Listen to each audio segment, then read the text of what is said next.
This is Edward October, host of Octoberpod, broadcasting from the year 2029. Your mind will perceive this message as a dream, but this is not a dream. This is really happening. The dread Bram Caligular has awakened. His blasphemous ones roam the streets, drowning in oceans of blood. We're sending this message into the past to build the resistance of the future. Even now they are watching. Pull up iTunes and leave a 5-star review for Monster Porn Podcast. This will alert the resistance that you've received this message. A 5-star review for Monster Porn Podcast is the only way to stop this horrible reckoning. This is not a dream. Not a dream. This is really...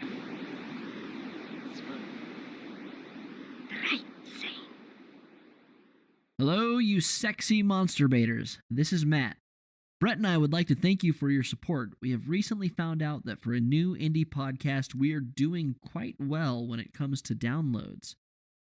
Our total number of subscriptions increases with every episode that we release. So thank you. Seriously, the feedback and the continued growth make it so much easier for us to justify doing this. If you are a subscriber, or a new listener even, we would greatly appreciate you taking the time to give us a 5-star review on iTunes. It only takes a minute, and it goes a long ways towards helping make the time and energy we put into this make sense. All right, thank you again. Godspeed, Strange Cowboy, and enjoy the show. Woohoo!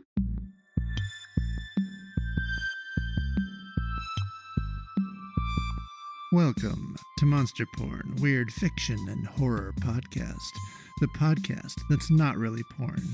But when we do get set up on Patreon, we might just have to do what we have to do to make a living. Don't judge us, Dad.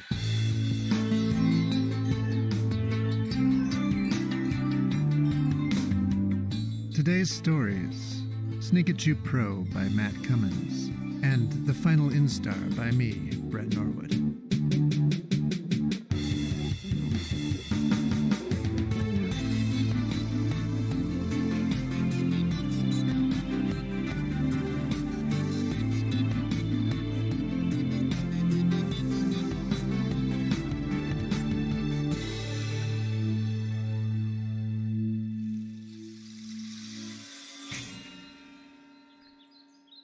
Never thought I'd have to put together Brett's funeral.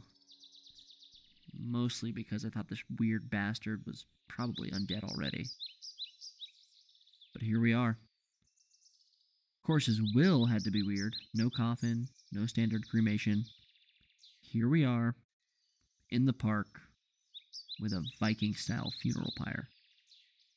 Good thing Brett was already an internet-ordained minister. I couldn't really afford to put together a proper funeral otherwise, so it's convenient that his ghost could preside over the ceremony. We're gathered here today to remember the life of a remarkable man. An uncharismatic cook, more like it. Even now, the demons of hell mock him. Puggles. Out of jealousy. No. Today we mourn the man who gave the world monster porn. Here, here. What the fuck? I co-wrote the thing. Silence in the peanut gallery. Brett single-handedly changed the game in bizarro podcasting with his wit and humor and impeccable taste. And who's the hooded man cheering Brett with the rose and the bottle of wine?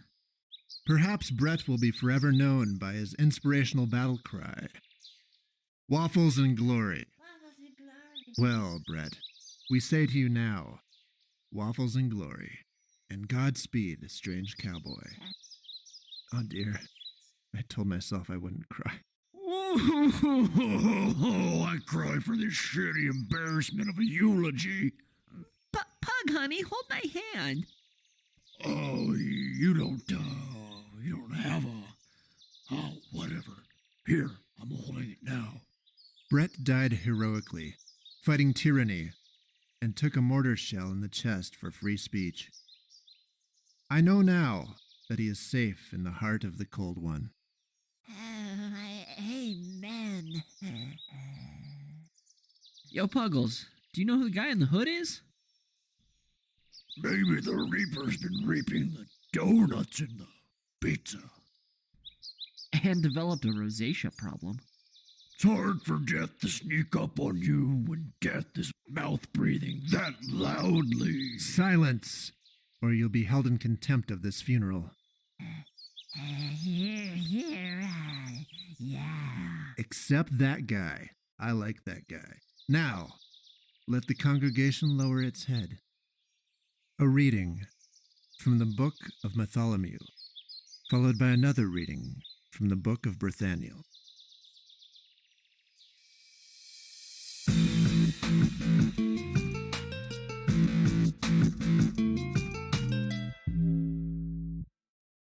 Devin Florentine had never been west of the Nebraska state line. Other than a few forced family trips, he had hardly traveled outside of the country. He typically found himself in his grandma's basement one-shotting noobs, which was what he and his friends called killing an opposing character on whatever first-person shooter game they were playing by shooting said player in the head. Devin was content with his first-person shooters, and wasn't keen on phone games, but he'd finally come around and picked up the Pro from BJ and Score, otherwise known as Ted and Tina. BJ and Score were what they called themselves when they were logged on. And then the name stuck, so much so that BJ was the name that Ted had in front of Williams in the yearbook. Devon's nickname was Diva Von Flo, but he still preferred his God-given name to that gamer nickname. It was the eve summer of their senior year, and spring had just squirted its dying final spurt of rain out onto the cornfields of Nebraska. A player could choke in all of that humidity if he didn't take care. They all had the same story. Their parents told them to get outside and put down the devices while they themselves were glued to their iPhones or tablets. So they started playing Sneakatchu Pro, a lesser-known knockoff of Pokemon Go, an augmented reality game that had duly sated their parents' demands of them getting outside and gave them their gamer fix as well. The game used the GPS and the camera on the player's phone to generate characters to be found and captured. Looking through the phone's camera, the game would integrate the effects of the character into the real-world settings, making it appear as though the character were right there in front of you on your lawn, in your favorite coffee shop, or out in the center of a lake. So far, they'd captured 3 Chikachus, one each. BJ got a turtle-shelled Wonker Nobble, and Score had 5 or so, the best being a Chingivex, a small pinkish winged creature that shot flames from its eyeballs. On one particularly humid afternoon, the 3 of them decided that they were going to go on an epic road trip. They were going to camp their way north and west, to drier, cooler climes, all in the pursuit of Sneakatchu characters, or sneaks as they were called by the players. Wherever the game took them, they would follow, but their general direction was going to be north, up I-29 to I-90 through South Dakota to Mount Rushmore, and then, if they still felt like it, into Wyoming. The first few days, they barely left the car. It was so hot and sticky. But then they had a couple of days in the mid-80s that were much more bearable. They found themselves in Winnickville, South Dakota, a small town in the middle of a flat stretch of nowhere. It seemed like every direction was nothing but grass, cattle, or corn. Score took out her phone and said, "Oh, a sneak just showed up there. 4 blocks that way, there." After a few rights and lefts and one mistaken right for a left, they found themselves staring at a small bridge going over a creek on a path that disappeared into the corn stalks. "Jesus," BJ said as they went through the corn in search of the sneak. "If I walk through one more spiderweb, I'm going to lose my shit," he complained as he shook a persistent thread from his hand. Devon was coming up behind them through the stalks. He had to park the car, and Score wasn't patient enough to wait. "Dude, this is totally going to be mine," she said. "Just like the last 5, Devon said, and BJ elbowed him. Ted had been trying to get with Tina since the 8th grade. So far as Devon knew, and he thought he would almost immediately know because BJ wouldn't be able to hide it for shit. All BJ had gotten was one evening. Score had let him slip his hand up her shirt and play with her tits. Devon had stopped by the house, unintentionally breaking up the squeeze fest. Score nearly ran from the house, red-faced, and BJ, also red-faced, met Devon at the door and said, "Bro, you gotta go," smiling from ear to ear with both of his hands pressed over the front of his jeans. The three of them broke into a clearing where a dirt road passed through the cornfield. The ruts were deep and puddle-filled. Score brought up her screen, and in the middle of it was a Purposaurus Nex. It craned its neck and looked at them and hissed.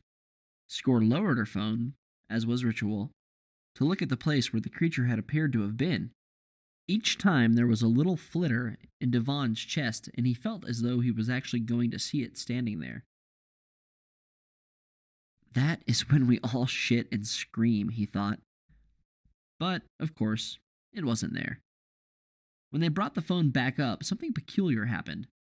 The sneak was coming closer to them, one step at a time, its mouth spewing cartoon smoke, while a glow like a fire lit deep in a cave came from within its mouth. Just before it got to them, Score clicked on one of the eggs that were meant to trap the sneak. The egg flew at it and bounced off. She tried 3 more times, but before she could catch it, it raised up onto its hind legs, sniffed at the air, looked off to the north, back towards town, and then it turned and ran away across the fields, its GPS beacon following it. It was so fast that it disappeared. And then, while they were all looking north, something like a large drone passed over their heads, and in a blink it was gone.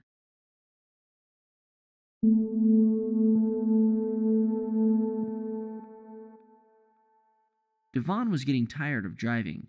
They were nearly across the state, but Score was still watching the map around Winnickville. "Dude, it's gone. Just leave it," Devon said. "Yeah, but what the fuck? What happened?" Score said. "The game glitched, and then a drone flew by," Devon said, rolling his eyes. They'd been through this again and again. "That's a big-ass drone," BJ said. "Yeah, and it came from where the Purpa Nex looked, and then it followed it," Score said. Devon didn't believe that, but he couldn't argue it. That is what happened, 100%. The next couple days went by without a glitch. They snagged a Purposaurus that wasn't scared off, though it took several attempts before they could wrangle it into an egg. Devon scored that one. BJ got a Wurpelnoffen, a little pink worm-like creature with wings that could attack by shooting green fire out of both of its ends. Score ended up with a Dukaduke and a blue Squarp, the rarest one that they had captured yet. They found a Dorpal at Mount Rushmore. They were just about to turn around once they got into eastern Wyoming when Score said, Oh my god, it's like a bastion of them. Check it out." Devon broke his rule of not using his phone while he drove and pulled up the app. Sure enough, there were pings moving all around just a few miles from Moorcroft, Wyoming. "Whoa, it's like they are congregating around Devil's Tower," BJ said. "It must be some sort of promotional thing, to help out with tourism," Devon said. "Whatever it is, we need to get there ASAP. I bet there is a Hexaweffawizen. Oh god, I hope there is a Hexaweffawizen," Score said, and Devon ran over the images of the sneaks in his head. He couldn't remember if the Hexwef was the small monk-looking lizard bat or the pinkish puffy thing with all the voodoo tattoos. Either way, he thought it would probably be a good character to have when you actually fought another player, and he had done little of that. Mostly, he had just enjoyed the pursuit. They turned down a winding road through a thin forest of the smallest, most underfed-looking pine trees that Devon had ever seen. They had been able to see Devil's Tower from the road for a while now, and it looked strange from far away, but up close, Devon could see how the native lore about a giant bear clawing the mountain into this strange-looking butte came to be. If he remembered correctly, one of the scientific explanations was that it was the extinct volcanic plug, or the inside of a volcano, where the crust had eroded, leaving only the cooled igneous rock. Devon thought about a time when he was a kid. He had turned over a frozen cup of soda in one of those plastic Coke cups with the creased sides. Eventually, the frozen soda slipped out onto the table, and it looked like a miniature version of the giant national monument in front of him. His thoughts were broken up, not by BJ's attempts at flirting with Score, but by a glint of metal like stainless steel in the sky. He looked up and saw another small triangular-shaped object pass over the trees. Another drone? He thought. But he could see no propellers. The object was solid, but it moved slowly and silently, as though it were being pulled along by an invisible string. A feeling of dread crept over him. He suddenly wanted to turn the car around and lay the pedal to the metal and get gone. But why? It was surely just some new drone. Maybe it had something to do with the sneak promotion. "Look," he said quietly, barely speaking the words loud enough for himself to hear. But BJ had just dropped a lame joke, and it was floundering in awkward silence. The object disappeared over the trees. "What was that?" Score asked. "Was that a drone or something? I couldn't really see it. Hey!" she shouted, and Devon saw that BJ had just slid his feet across the seat and under her butt. The two of them had sat in the back seat of the Honda Accord together and were lounging on it as if it were a couch, their seatbelts having long ago been neglected. She is warming up to him, Devon thought, and then found it strange that he was a little jealous. It was dumb. BJ struggled with girls and had worked so hard to get Score to like him, and despite having been friend-zoned for so long, BJ appeared to be making headway. Devon had several girls he could date, and probably would if Molly, the theater girl, didn't start showing more interest. But if BJ and Score finally hooked up, he'd be dropped to third wheel status. Almost worse than being a guy in the friend zone. "BJ, Diva, check this shit out!" Score shouted as she pulled up her phone. Inside the Sneakatchu Pro app, there were pings all over the GPS. "They are less than a mile away," she said. "But it looks like we have to go in that way." Devon parked and they got out of the car and went into the woods. The trees looked even less impressive when they got out of the car. These were anemic-looking gray things with green needles like 3 weeks of stubble on a high school boy. They hiked downhill toward the base of the tower, following the GPS. "It should be right there," Score said. In front of them was a row of thick, low bushes that were just tall enough to keep them from seeing what was on the other side. There were low humming noises coming from that direction, and Devon became wary as they pushed through the foliage. "Ah, shit," BJ said, as he scratched his arm, drawing a small amount of blood. "Don't worry, can't hurt steel," he said as he held a branch aside for Score to pass through. "Still doesn't weep red, Johnny Bravo," she said, and Devon laughed. BJ scowled at him and then punched him in the shoulder before he let that branch snap back into place, nearly whipping Devon in the face. He ducked just in time and went under the branch. When he came up on the other side, dusting himself off and cursing at BJ, he stumbled into their backs. They were both frozen in place, looking into a clearing where the small metal objects were swooping down at the ground and maneuvering through the air in a silent aerial assault. They looped and rolled. One exploded in midair and crashed into the trees. Smoke rose as a precursor to the flames. As they stood staring, Score raised her phone and clicked the view button. A shriek escaped her mouth before she slapped her other hand over it. She turned slowly towards Devon and BJ, her blue eyes bugging out and her hand trembling as she handed BJ the phone. "What?" BJ mouthed. And then his mouth fell slack as he stared into the screen. Devon took the phone from him and held it up. BJ put his arm around Score as Devon watched small green men in purple astronaut suits battling with the sneaks on the ground. A Purposaurus Nex was limping with a badly bleeding cartoon leg, as a very real-looking alien was administering the final blow with a gun that looked like a super soaker with a small satellite dish on the end. A ray shot out in a series of rings, and the Purposaurus dropped to the ground, its long neck and head flailing. When it hit the ground, its body dissolved into something like ash and blew away. "What is happening?" BJ asked as he held up his phone and looked through the screen. A winged Neppy Nip shot a green ball of slime onto one of the green men. His short body crumpled to the ground as the acid ate through his suit, his large gray-green head melting into a steaming black pile of goo. Some hot pink flying snake creature that Devon recognized from the game but couldn't name was wrapping its body around one of the ships and trying to bite through the steel with flaming, electrified teeth. "Go!" Devon said as he grabbed the back of their shirts and tried to drag BJ and Score back into the thicket. Score shrieked at something she saw on one of the screens. As BJ turned, Devon glimpsed the screen and saw one of the alien men looking at him, with his head cocked to the side. It was just a glimpse, but Devon thought he saw it grab one of the others and step toward them. As they stumbled through the brambles, they reached a dense wall of branches. "We have to go around," Devon said, but the only way to go around would be to go back the way they came. Score's phone honked at her. She took it out and she saw she had a Sneakatchu notification. She swiped and looked up. The phone said, "You've got a sneak nearby." She swiped the notification and looked at the GPS. The beacon was nearly on top of them. She raised her phone, and the boys crowded around her and watched. Coming through the bushes at a pace they couldn't hope to outrun was one of the aliens.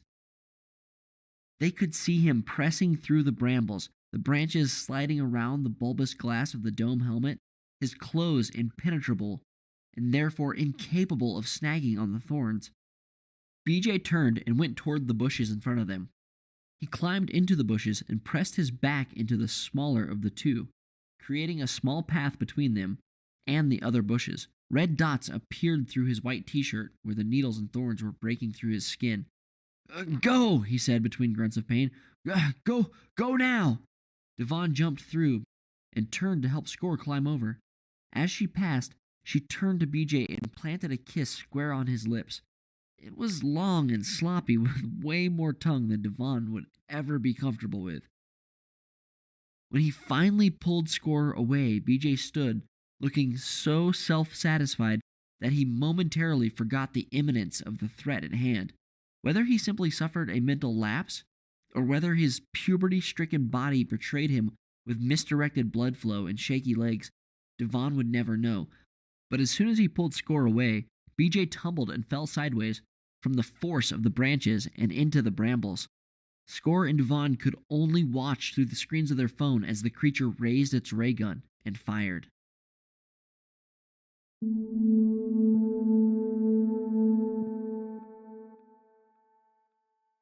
It was much quieter on the way back to Nebraska.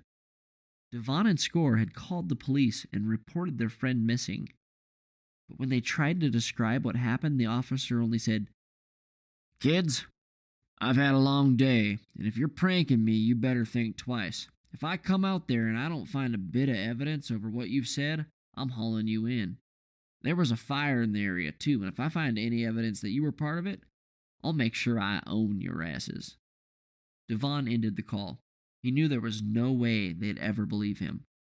A few miles out of Minnickville, Score noticed a ping on her phone. "Devon," she mewed as she covered her mouth.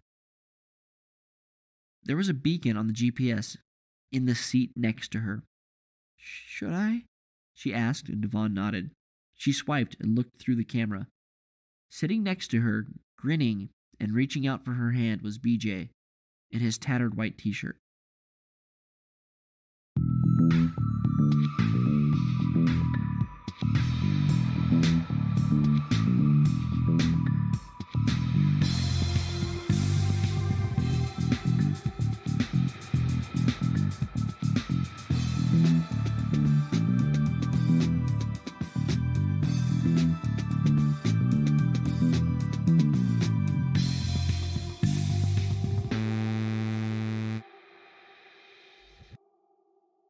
Miss Stevens was the hot teacher, and also Weaver Marsh's favorite, because it was Halloween in her classroom all year round, with the hanging skeleton display and the formaldehyde jars of eyeballs and frogs and piglets. The mounted stick insects in their case, like pencils crossbred with dinosaurs and given dragonfly wings, and also the terrarium with the tarantula that the students, minus conscientious objectors, had turns feeding crickets according to the schedule on the board. 40-something Miss Stevens with her cascading black hair that swished whenever she turned as she paced in front of the room, and her slim black dresses served as a model of aspiration for Weaver Marsh, the exact kind of woman he'd like to grow up to marry. At least, this was true of the imaginary Miss Stevens. Blanks and unknowns could easily be filled in by one of her students, who knew nothing of the mysteries of her real personal life or history.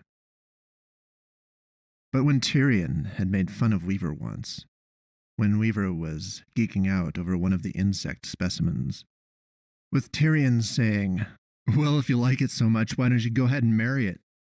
Miss Stevens had stepped in.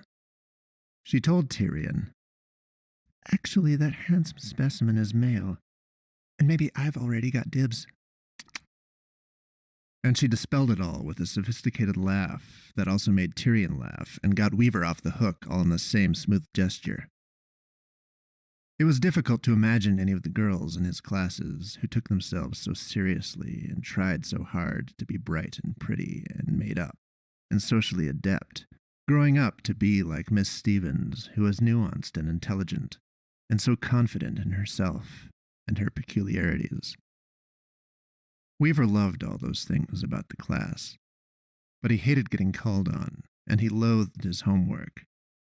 Miss Stevens called on him less these days. Perhaps she had seen his discomfort and had mercy on it, and he appreciated this. However, when a question hung in the air, "Who can explain what an imago is?" Weaver still lowered his head and glanced hopefully at Ashton and Becca and Daniela and Chen, the motivated and brainy young women most likely to volunteer the answer. It was Chen who purchased Weaver's exhale of relief this time. "The imago is the final instar of a molting insect," she said. As Miss Stevens took back up her lecture and the spotlight fell away from Chen caught Weaver still looking at her. Weaver involuntarily grimaced and flushed. She glared and then rolled her eyes as if to say, "What do you want, creeper?" Chen was beautiful, but it was really Ashton that he admired for her attractiveness. Ashton was an Ivy League-destined, gifted and talented program, advanced placement brunette, who looked almost as lovely as she was determined. But she had precisely zero interest in Weaver, and he wished someday he would have the opportunity to prove himself as a man and as a human being and impress her, or really any of these girls, just to impress somebody. Any little token of admiration from anywhere, just to get the dignity of eye contact and a smile. Just that would make him feel a touch less lonely and a mite better about himself as a person. Weaver buried his head, still red from Chen's glare, in his Chromebook. He brought up his user avatar just for a distraction. It was one of few personal expressions afforded to the students on their devices, where video game and meme references dominated. Weaver had chosen a still of a kaiju, a giant monster from an obscure and terrible old Japanese movie, which resembled a walking glob of pasta imprisoned in molded jello and given compound eyes belonging to a fly. He loved it. The creature was, not surprisingly, trampling poor old Tokyo underfoot. When Mr. Sanamat, the career counselor, asked Weaver Marsh what he wanted to be when he grew up, all he could think of was kaiju. But he said teacher, only because he saw teachers around him all day long, and it was the only realistic profession he had much of an idea about. Now, as a 15-year-old male, the unintentional 10:15 a.m. boner was a non-negligible component of his daily struggle. It didn't matter what he was thinking, where he was, or what he was doing. At 10:15 on the dot every morning, he was due for an unwanted erection that had the force of a California redwood. This year, that meant second period geometry class, right at the end of it. When it first came on each day, it was okay because he was invariably at his desk, fully concealed. If he could concentrate on the math, it might even go away before the class was out. However, more often than not, It outlasted the bell and wouldn't slump until he started walking around. For this reason, even though he carried his backpack with him everywhere, he carried his black biology folder separately, so he could walk out of class clutching it at the waist, hiding biology beneath biology. The worst day ever proceeded from these circumstances.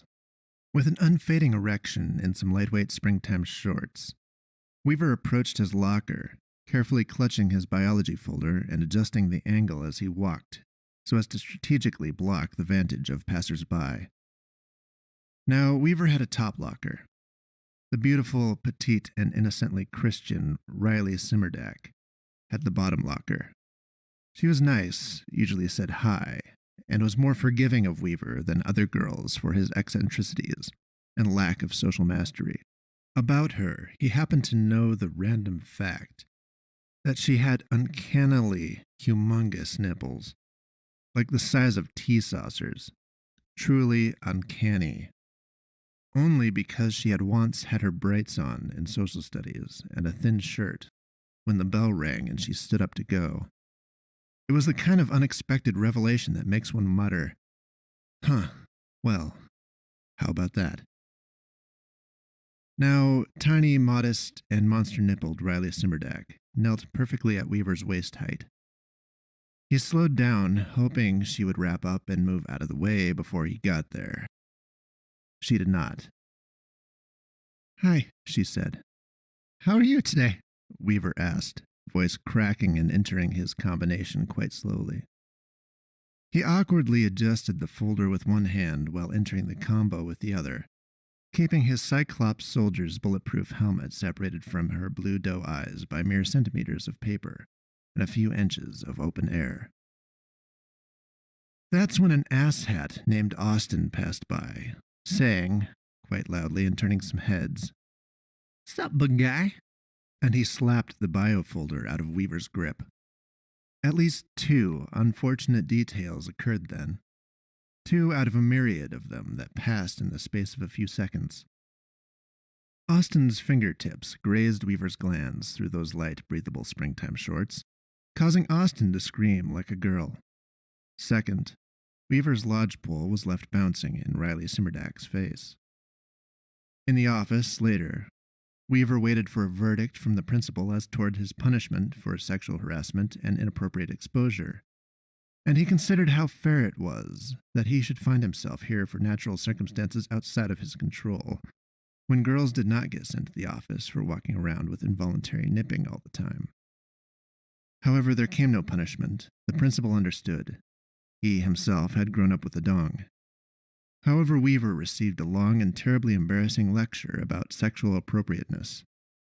Such was the worst day ever, and Weaver Marsh walked home brainstorming the least intimidating ways to kill himself.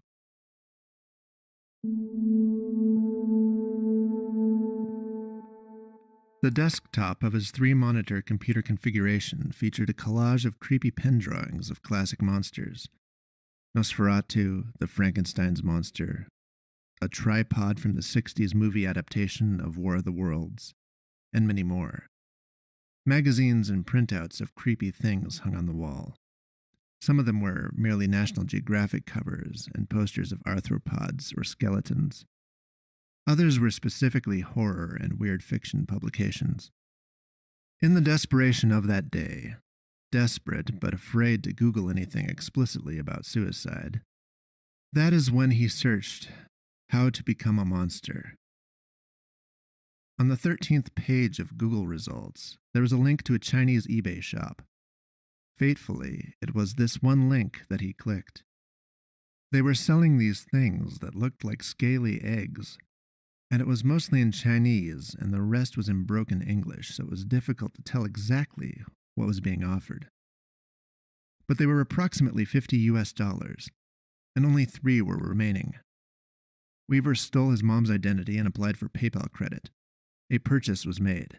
Whatever this turd-hued, palm-sized paperweight was, Weaver wanted one. Why not?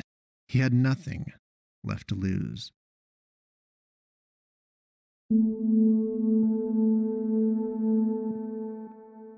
5 weeks later, the thing came out of customs and to Weaver's doorstep, packed rather unceremoniously in a cheap envelope mailer covered in about 5 postage marks, 3 shipping labels, some printed Chinese postal instructions, and some illegible scribbles in marker. Weaver had a second-hand drafting table with a clipped-on magnifying lamp in his room. It had come from a garage sale several years ago. Here he unpacked his mysterious prize. Cutting through the flap with some scissors he held like a knife, he dumped the lump with a clunk onto the drawing board. A single 2.5 by 4-inch instruction sheet also fell out, in Chinese but illustrated. The illustration showed a cartoon man bent over with a smile, shoving the whole egg into his rectum. Weaver stared at the illustration for a long time. The picture could not be interpreted any other way. Weaver took a photo of the instructions on his phone and went on Reddit, where he uploaded it to the translations subreddit. If the Chinese text did, in fact, tell him to shove it in his butt, it better also tell him a damn good reason for doing so, and the directive better be crystal fucking clear. He set the curiosity aside for 3 days, in which time he noticed it smelled faintly like moldy coffee and considered throwing it away.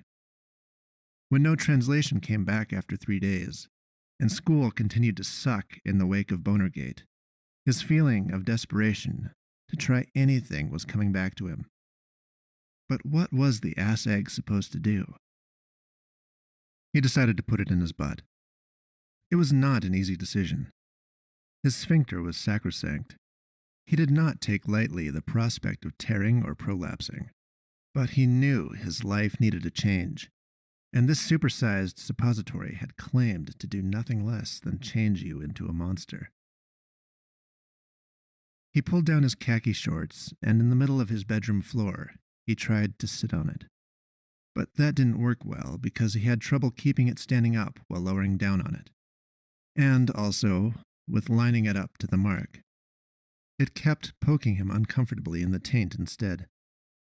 So Weaver got on his hands and knees and reached around behind himself, with the egg in his wiping hand. He worked slowly, starting with the smaller end of the egg shape. It felt, not surprisingly, like pooping a serious turd, but in reverse. More surprisingly, he looked at himself and saw his lumber swinging between his thighs and wondered, when did that happen? Apparently, he liked this. You live, you learn.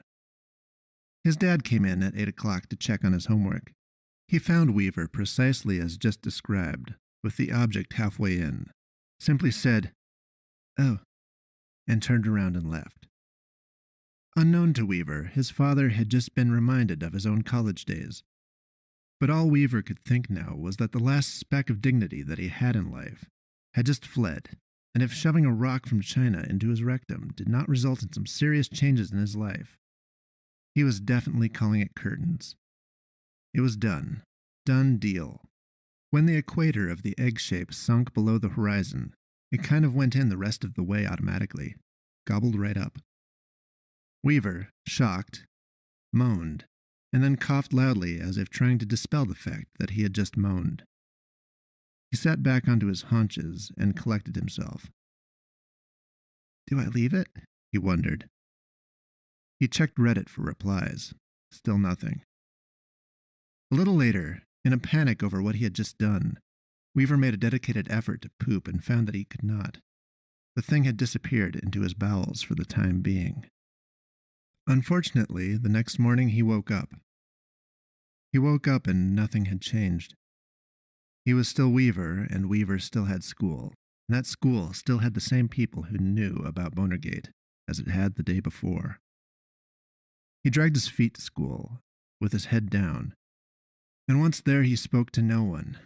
He had given up talking to anyone now. Fast forward to 10:15, geometry. Weaver felt a rush of blood unlike anything he had ever felt before. Everyone heard a soft tap, as if of a knuckle on his desk, and some of the class glanced at him. His face also flushed. Weaver's phone vibrated, and he discreetly checked it under the desk. He had a reply on Reddit. Good, this would distract him from the erection. Pulse pounding, he pulled up the translation. This jewel bug dragon petrified droppings contains chemical hormone and pheromone that are absorbed more effectively through colon lining, inducing molting process similar to natural jewel bug dragon. When the bell rang shortly thereafter, a few glanced at Weaver, and this time kept staring. Someone said, "What's up with Weaver?" Weaver could not move. He was entirely paralyzed with a raging wound that pressed supernaturally right up against the bottom of the desk. He was frozen, sitting in a stiff posture, locked in, staring through the board.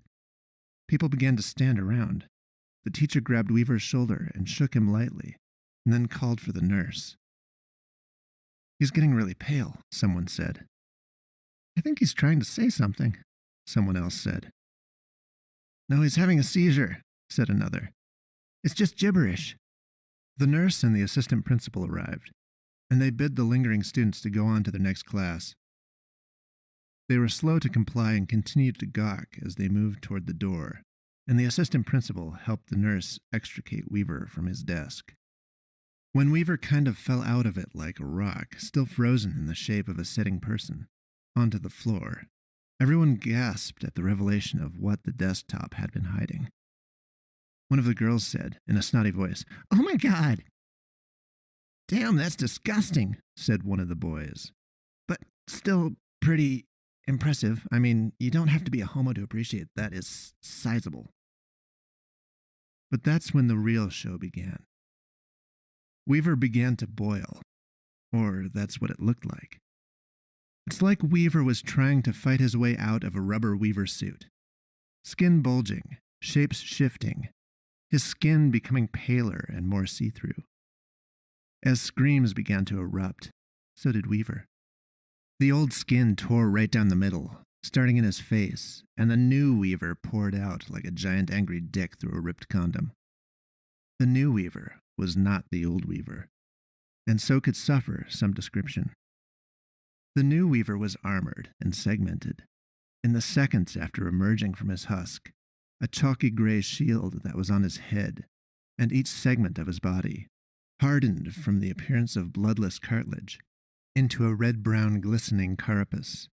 And, as it filled with blood, it grew.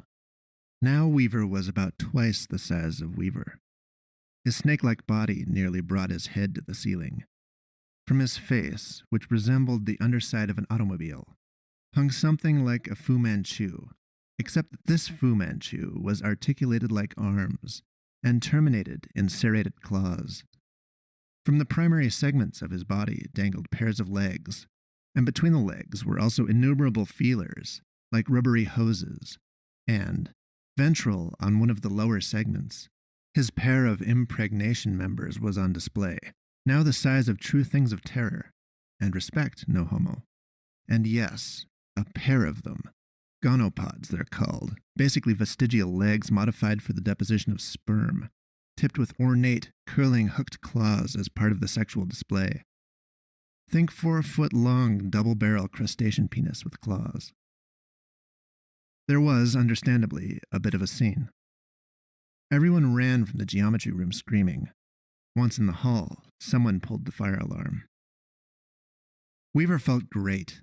His new body moved like a dance of limbs and bobbing body segments. He carried himself arched up like a rattlesnake about to bite, the lower segments doing the skittering as he burst into the open hallway like a deluge of arthropod body parts. As students and teachers poured into the hallways to evacuate, he could see, at last, the one thing he had always wanted: respect. That respect took the form of abject terror, but he would take it. At least now people looked at him, and did so without laughing at him or cringing. He hissed a song of joy, and made gestures with his mustache-like pedipalps. He slipped around the hall with grace and fluidity, like a kite in the wind, displaying himself before his peers and examining the faces of those trying to escape. His whole body was flooded with pleasure chemicals, and his gonopods were fully engaged for mating. The way he was dancing around, he recognized from bio class, had to be a mating display. He could smell them, the young women. He could home right in on them in the chaos of the evacuation. Weaver came across Riley, who pressed her back up against the lockers as his giant head floated inches in front of her nose, absorbing her through dinner plate-sized compound eyes and examining her scent through the caress of his feelers. No, he thought. No pheromones, only terror. He coursed through the hall to the next one. He thought to himself as he ran, certainly they will respect me now. Certainly they will want to mate. He came to Ashton from biology, brunette Ashton of the bright future. She fell down in a corner and covered herself with her arms. Yes, you love me now, don't you? He thought. He touched her cheek tenderly with his pedipalp. I have become great. Behold my formidable inhuman sex organs. Are you not impressed? He examined her with his feelers. No pheromones, only terror. Frustrated, he fled down the hall, examining young woman after young woman. Again and again he failed to detect a significant release of sex pheromones, and he could not believe it. Something great has come to this horrible, boring, and mean world, he thought. And still you are not impressed? About the time he was having these thoughts, and attempting to rationalize how it was that no woman wanted to mate with him, the on-campus officer cut up to him and shot him in the carapace of his back, on one of the upper segments. It hurt a little, and purplish fluid dripped from the small wound. Weaver turned and hissed. The cop's second shot missed, and Weaver tackled him. The gun slid on the floor, and Weaver smelled that the cop had wet himself. Weaver let go and fled.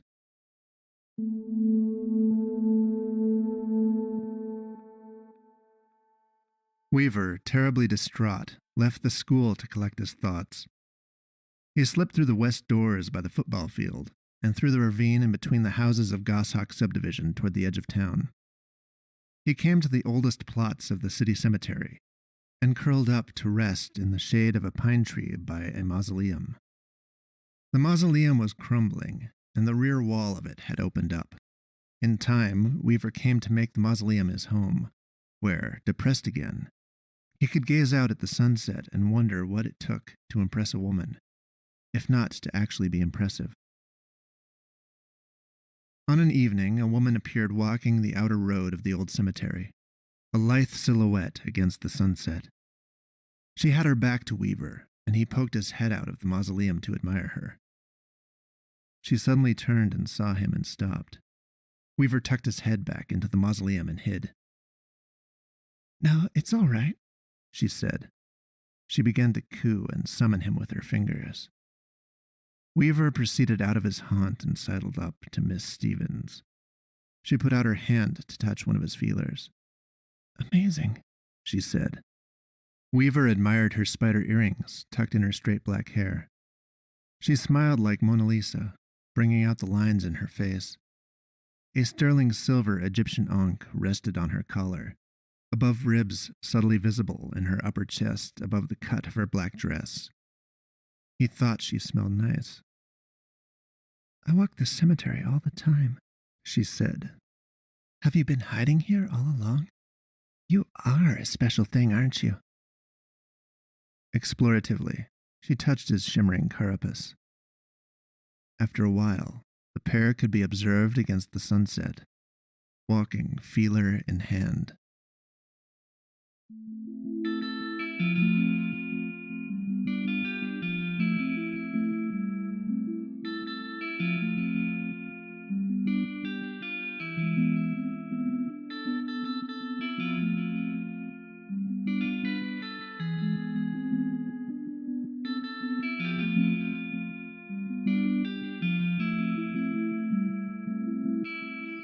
Beatrice, thank you for coming. Oh, Jasmine? Sorry your dude ate it. And it's Janice, honey. Go bite a chode. Thanks for coming? That's what your dead friend said. Ugh. Oh, I like her. My condolences, Bartholomew. Oh, God. God. Thank you for coming. And good to see you again, Pigaleal. Oh, shove it. God. What was that about? Knew the guy once upon a time. Drop it. It was a phase. Oh, here comes the creepy hooded guy. Good, maybe we'll find out who this is. No. Oh, the shifty fucker is detouring. Yeah, he's in a hurry, isn't he? He's placing a rose at the foot of Brett's funeral pyre. Wait, what's going on? I hear sirens. Oh, this funeral's finally getting fun. You have the right to remain Oh, shit. The cops tackled him. This is rad. Oh, Brett, you have the best fucking funerals, bro. Maybe I should bring him back so we can kill him again. It's almost like in the future we had to get a restraining order so strong that it has already taken effect now in the past. I didn't sexually assault any octopus. I won my lawyer, and the lube was circumstantial. My God, I think I know who that is now. Who? That was our fan.